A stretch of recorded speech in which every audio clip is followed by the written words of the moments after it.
संध्याकाळचे 7:15 वाजले आहेत. आता प्रसारित करत आहोत कार्यक्रम अर्थविशेष.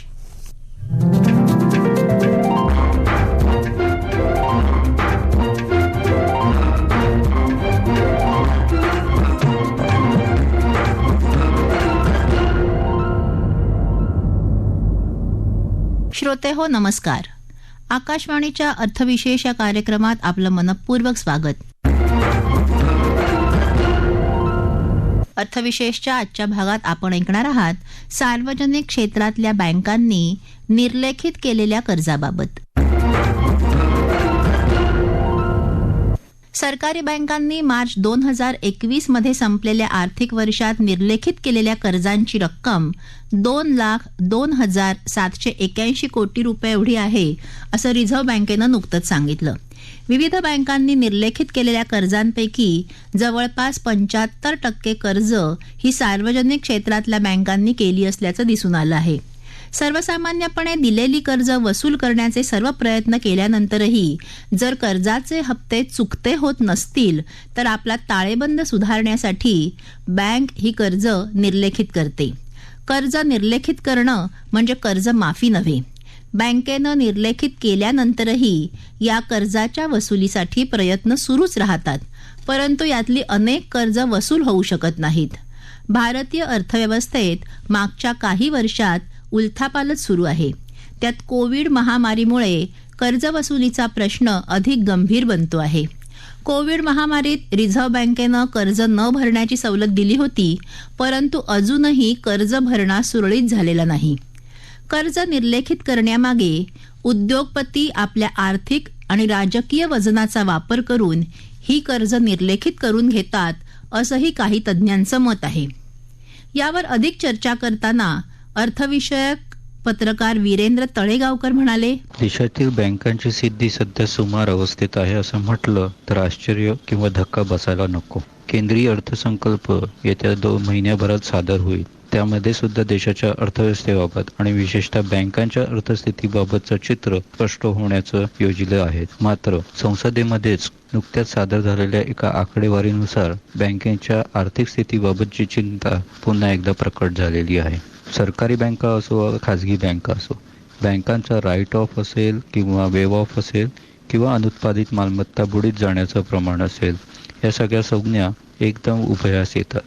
या संज्ञा तांत्रिक विश्लेषणासाठी महत्त्वाच्या आणि बँकिंग व्यवस्थेसाठी महत्त्वाच्या असल्या तरी त्यात सध्याची आकडेवारी पाहता फारसा काही फरक नाही असंच दिसतं. बँकांमध्ये अनुत्पादित मालमत्ता म्हणजे नॉन परफॉर्मिंग असेट हा एक परवलीचा शब्द आहे. बँकांनी वितरित केलेल्या कर्जाची पुरेपूर वसुली होत नाही आणि ही रक्कम नॉन परफॉर्मिंग असेट अर्थात अनुत्पादित मालमत्ता म्हणजेच NPA म्हणून गृहीत धरले जाते. गेल्या काही महिन्यांमध्ये आणखीन एक विषय चर्चेला आला, तो म्हणजे राईट ऑफ करणं किंवा वेव ऑफ करणं. राज्याच्या बाबतीत आणि शेतकऱ्यांच्या बाबतीत कर्जमाफी हा विषय तसा प्रचंड चर्चेचा राहिलेला आहे. तो संवेदनशीलही तेवढाच आहे. तसंच बँकांबाबत राईट ऑफ ही एक संज्ञा म्हणजे एक मृगजळच म्हणायला पाहिजे.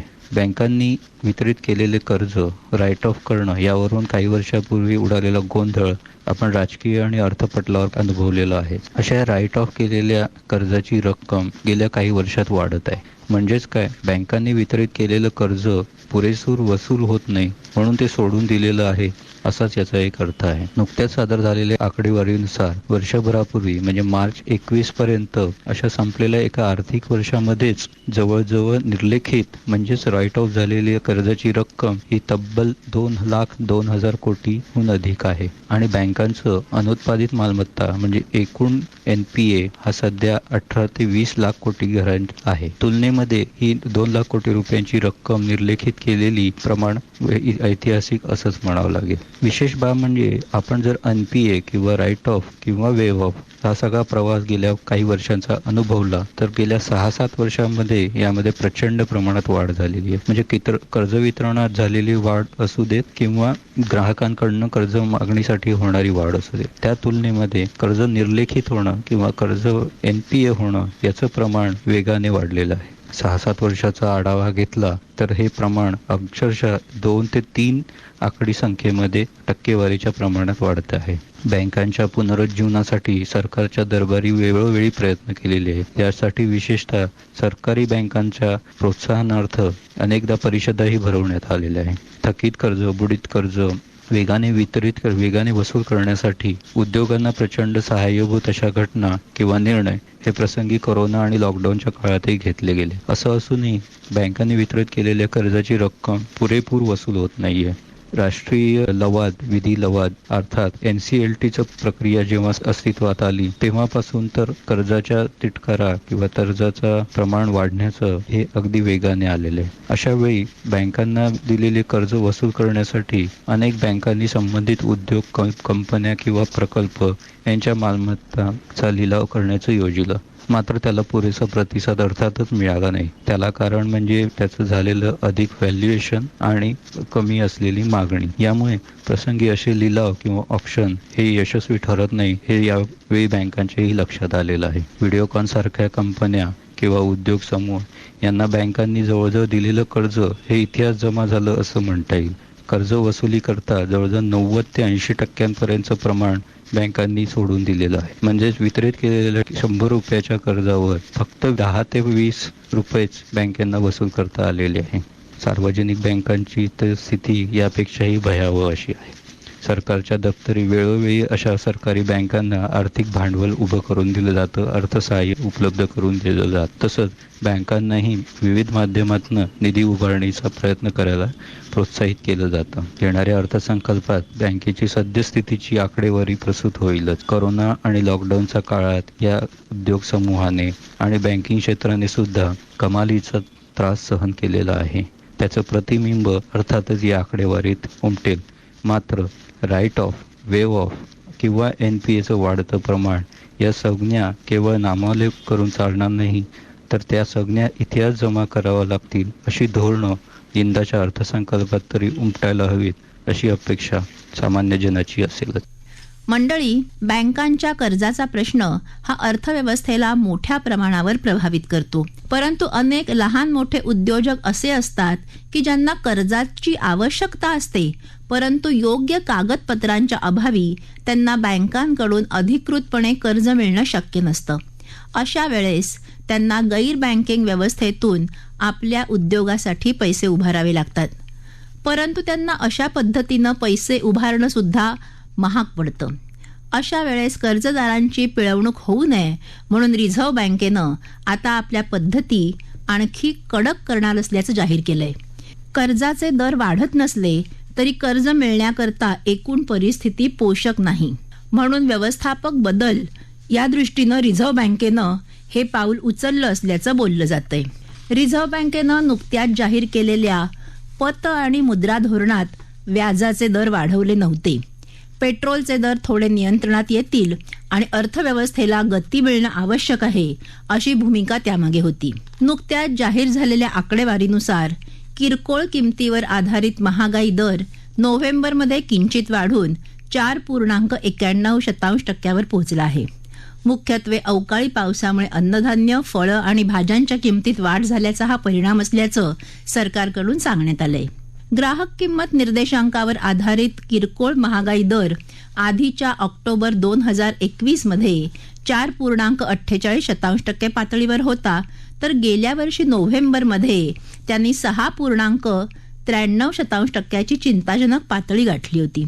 राष्ट्रीय सांख्यिकी कार्यालयानं जाहीर केलेल्या आकडेवारीनुसार अन्नधान्य महागाई ही आधीच्या महिन्यातल्या 0.85% तुलनेत सरलेल्या नोव्हेंबरमध्ये 1.87% होती. महागाईच्या स्थितीबद्दल आणि रिझर्व्ह बँकेच्या कर्ज उपलब्धतेबाबतच्या नव्या धोरणांवर भाष्य करताना अर्थविषयक ज्येष्ठ पत्रकार रमेश झवर म्हणाले, गेल्या महिन्यात घाऊक मालाचा निर्देशांक 14.2% गेला. काळजीचा मुद्दा असा की भाजीपाला, धान्य इत्यादी जीवनावश्यक मालाबरोबर धातू, खनिज इत्यादींचे भावही वाढले.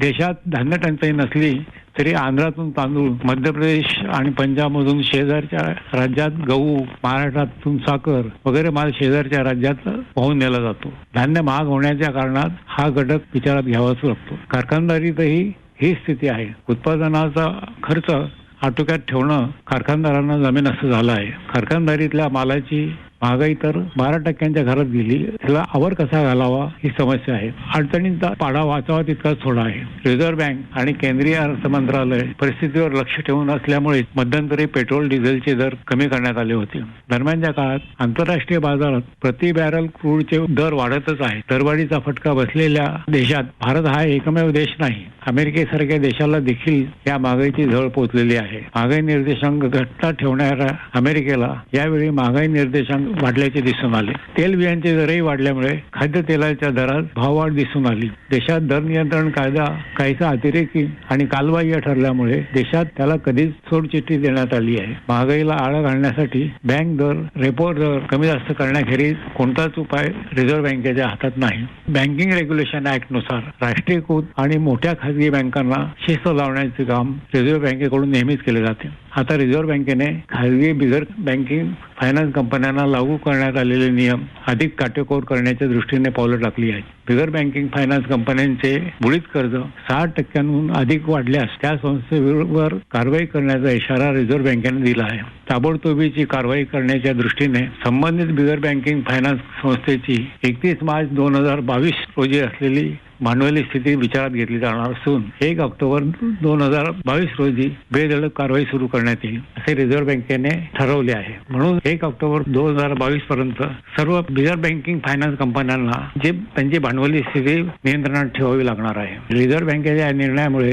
बिगर बँकिंग फायनान्स कंपन्यांना नव्या नियमांची पूर्तता करण्यासाठी देण्यात आलेला अवधी पुरेसा आहे. रिझर्व्ह बँकेच्या या निर्णयानुसार बिगर बँकिंग फायनान्स कंपन्यांना नव्या नियमांची पूर्तता करण्यासाठी देण्यात आलेला अवधी पुरेसा आहे असे म्हणावेसे वाटते. ज्या दुकानदारांचे नफा तोटा पत्रक कर्ज पात्रतेचे निकष पूर्ण करू शकत नाही असेच दुकानदार बिगर बँकिंग फायनान्स कंपन्यांकडे धाव घेत असतात. बिगर बँकिंग फायनान्स कंपन्याही मागचा पुढचा विचार न करता त्यांना कर्ज पुरवठा करतात. ही खाजगी सावकारीची सुधारित आवृत्ती आहे असे म्हटल्यास वावगे ठरणार नाही. महागाई वाढल्यास केवळ सामान्य माणसालाच त्याची झळ पोहोचते असं नाही, असं समजण्याचं काही कारण नाही. छोट्या मोठ्या दुकानदारांनाही त्यांचे भांडवल वाढवावे लागते. भांडवलाअभावी अनेक दुकानदारांना घाशा गुंडाळण्याची वेळ येते. सरकारी प्रकल्पांचा खर्चही अचानक वाढतो. फलस्वरूप सरकारी प्रकल्प रखडतात. सरकारी प्रकल्प का रखडतात याची खोलात जाऊन चर्चा करत नाहीत. दुखण्याचे आकलनच जर नीट झाले नाही तर औषधोपचार तरी कसा करणार.